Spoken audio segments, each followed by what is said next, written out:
Bonjour à tous, j'espère que vous allez bien. Moi, je vais bien. Alors, aujourd'hui, je vais vous parler de... Bon, je vous donne déjà le thème. Le thème, c'est arriver à l'éveil de qui nous sommes passe par un processus qui devient notre posture. Arriver à l'éveil de qui nous sommes passe par un processus, par un carnaval qui devient notre posture. Notre posture, c'est notre mode de vie. Voilà.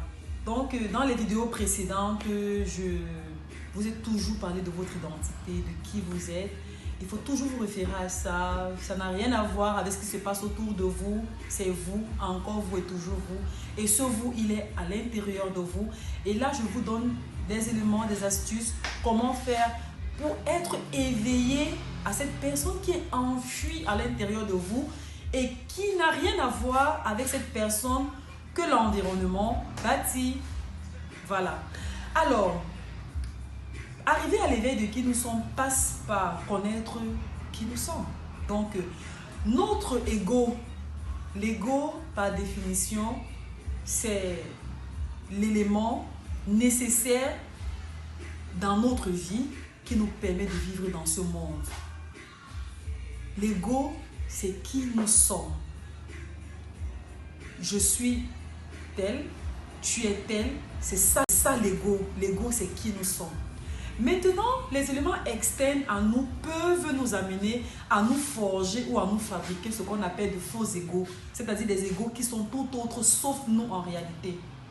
Il faudrait déjà que je vous dise,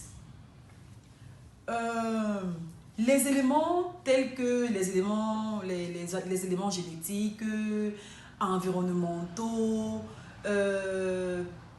psychologiques, familiales, sont des éléments dans notre vie, et même en dehors de ces éléments que j'ai précités, et même les expériences de la vie que nous avons pu vivre jusqu'ici sont tout sauf nous. Parce que ces éléments-là contribuent à ressortir notre personnalité, mais pas notre identité. Vous vous souvenez, dans l'une des vidéos, je vous ai parlé de la différence, parce qu'on a tendance à confondre, à faire une confusion entre l'identité et la personnalité. L'identité, c'est notre nature, elle est immuable, elle est inchangeante. Rien ne peut changer qui nous sommes. Rien ne peut changer qui nous sommes. Lorsque Dieu a créé les hommes, lorsqu'il a créé la terre, il a créé les hommes. Dans chaque homme, il a apposé l'ADN, il a apposé un ADN. C'est cet ADN-là qui représente notre identité. Ça ne changera pas. Maintenant, la personnalité, c'est un cumul, voilà, un cumul d'éléments qui constituent notre personnalité. Par exemple, j'ai mon identité, me dit qui je suis, mais ma personnalité est reflet de l'environnement dans lequel j'ai grandi, des personnes que j'ai rencontrées, des expériences de la vie que j'ai eu à vivre jusqu'ici. C'est tous ces éléments-là qui font ma personnalité. Voilà. Maintenant, arriver à l'éveil donc de qui on est, c'est faire cette différence entre notre personnalité et notre identité. Et surtout, ne pas nous focaliser ou nous accrocher sur ce que l'environnement a déjà conçu pour nous, mais rentrer au tréfonds de nous pour voir et comprendre qui nous sommes. Je vais dire ça autrement. Nous devons avoir une vie intentionnelle. Nous devons être conscients de qui nous sommes. Nous devons vivre. On ne doit pas simplement être là. Oui, je suis là. Oui, je suis là, c'est tout. Mais je ne suis consciente de rien qui se passe à l'intérieur de moi. Ce n'est pas ça une vie. Là, tu vis de manière inconsciente. Mais vivre de manière consciente, c'est être responsable non seulement de ton mode de pensée, de tes croyances, ce sur quoi tu portes ton intérêt. C'est ça, être responsable de toi. Personne n'est responsable de ton bonheur, de ton malheur. Toi seul es capable de créer ton bonheur, de créer encore ton malheur. Parce que tu dois te dire, peu importe l'état dans lequel je me trouve, je dois avoir la capacité de choisir et de créer ma pensée, de créer mon état d'esprit.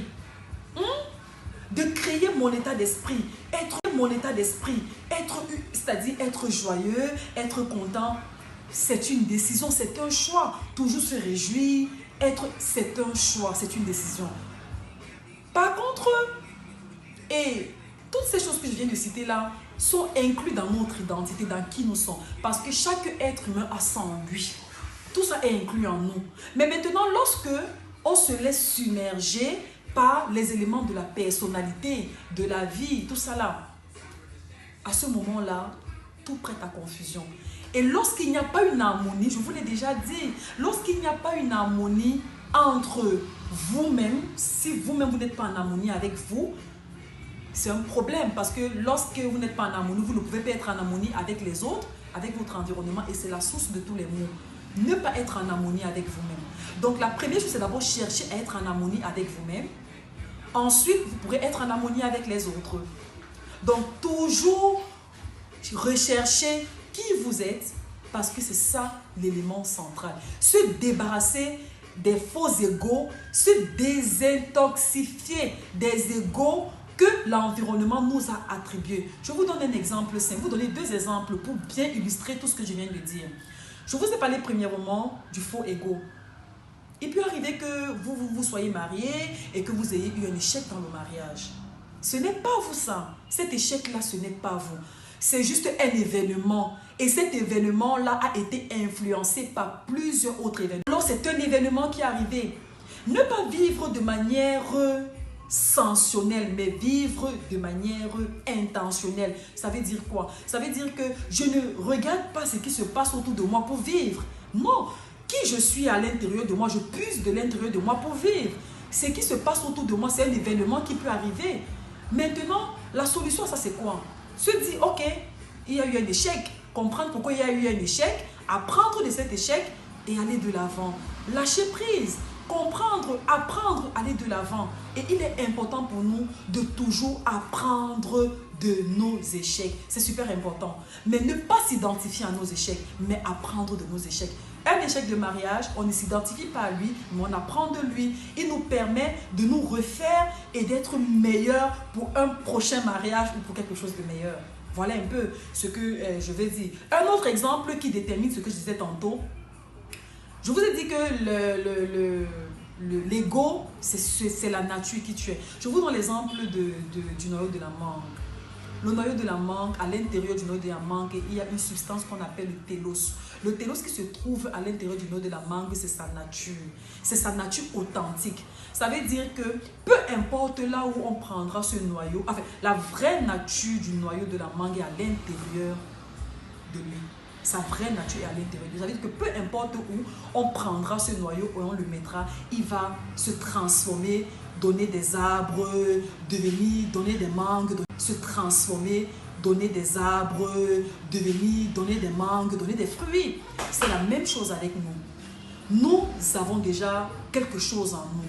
Mais maintenant, lorsque nous sommes connectés à une bonne source, qui est à l'intérieur de nous, lorsqu'on se connecte à la bonne source, on est éveillé à la meilleure source de qui nous sommes. Ça nous permet ainsi de pouvoir germer, grandir et produire des fruits qui sont agréables. J'espère que vous avez appris quelque chose dans cette vidéo. Dans les prochaines vidéos, je vais continuer à développer parce que c'est un long thème. Il est super long. Il inclut énormément de choses. C'est quasiment la base. Il inclut quasiment tout.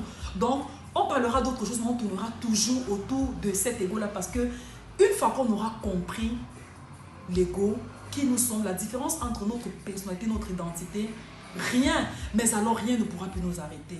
Rien ne pourra plus nous arrêter. Nous serons préparés à faire face à n'importe quelle situation, à n'importe quel événement qui se livrera à nous. Parce qu'on sait d'emblée qui nous sommes et on ne s'identifie pas à ce qui se passe à l'extérieur de nous. Parce que qui nous sommes est à l'intérieur de nous, mais ça n'a rien à voir avec tout ce qui se passe autour de nous. Ce qui se passe autour de nous, c'est l'environnement, oui, mais qui vous êtes est au fond de vous. Donc vous devez toujours et toujours vous dire et retenir cela, que ma personne, qui je suis, est à l'intérieur de moi. Ça n'a rien à voir avec ce qui se passe autour de moi. Rien du tout. Ce qui se passe autour de nous, c'est l'environnement, oui. Mais qui vous vous êtes est au fond de vous. Donc, vous devez toujours et toujours vous dire et retenir cela, que ma personne, qui je suis, est à l'intérieur de moi. Ça n'a rien à voir avec ce qui se passe autour de moi. Rien du tout. Des événements vont arriver. La vie est faite d'une succession d'événements. Alors, si on se laisse aller ou changer qui nous sommes par rapport à X ou à Y événement, c'est un problème. On sera déstabilisé. On n'aura pas de base. Quelle est votre base? Recherchez votre base, appuyez-vous dessus et vous aurez tout réussi. Donc, dans la prochaine vidéo, je vais développer un autre pan et je vous donnerai d'autres éléments, d'autres exemples, d'autres astuces. En attendant, partagez les vidéos, réécoutez-les et puis voilà, on attend toujours vos interrogations, vos points de vue pour une amélioration autre. Donc, en attendant, prenez soin de vous. Je vous aime et à très bientôt. Bisous.